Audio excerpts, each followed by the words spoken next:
It's very helpful to understand things in terms of archetypes.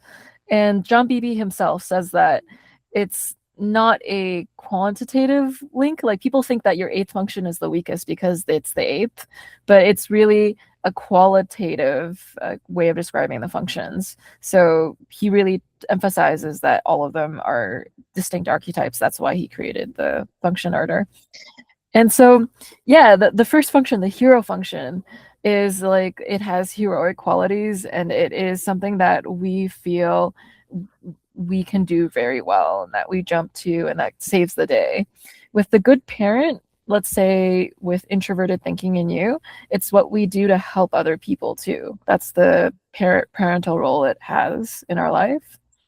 And then with the extroverted feeling in Robert, you would say that this is where you like your head pats. This is like the validation, the encouragement, and it feels nice to interact in these bursts that we do. It's called the hobby function in certain ways for that reason too. As long as we use it sporadically, it's quite enjoyable. And then when it comes to the inferior function, is like the gateway to the shadow functions in that sense too. And so with the introverted sensing, it brings us into this area that we're not as conscious of. It brings us into our collective unconscious area. And then with the opposing function, the introverted intuition, it is that function in which, like, Robert's natural inclination is to explore many different ideas. And the introverted intuition is just, it's a sense of, this is the idea. I know that this is the idea. And then it opposes the desire to, like, how do you know yet you haven't explored all of these ideas to make sure that that is the best idea out there. And so there's this oppositional quality where it can feel frustrating that introverted intuition will just try to narrow in right away. It opposes the aims of your dominant function. And when it comes to the critical parent, which is extroverted thinking, I find there's a lot of different literature on this. Dario Nardi would actually say your sixth function is quite strong in types. So an ENTP is okay at extroverted thinking. It might be used to criticize, like they can notice critical areas in their surroundings or in themselves when it comes to extroverted thinking and how to do it. And society itself really rewards extroverted thinking. And so an ENTP may also be put into developing that more because it's rewarded in a nurture aspect.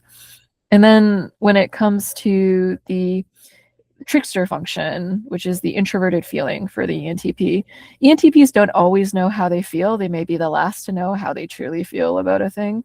And so it's something where they refine their values through what makes sense. So it's almost like an ENTP can have very strong principles, but it comes from a sense of logical deduction. So they get to FI not necessarily in an FI way.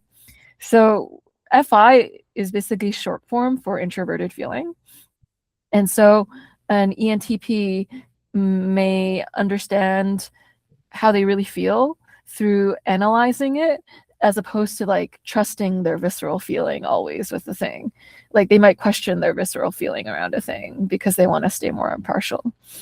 And then when it comes to the inferior function, the daemon function in the ENTP, which is the extroverted sensing, they actually call it the role play function in socionics and in other places too.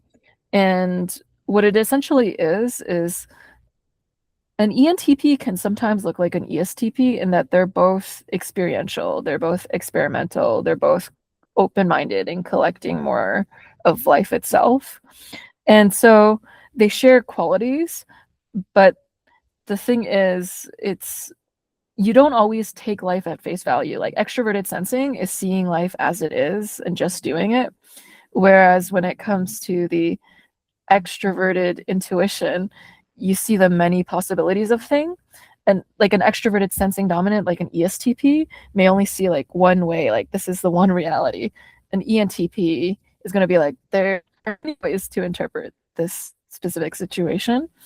And so the extroverted sensing sometimes goes against your natural inclination to see the different perspectival differences among an idea.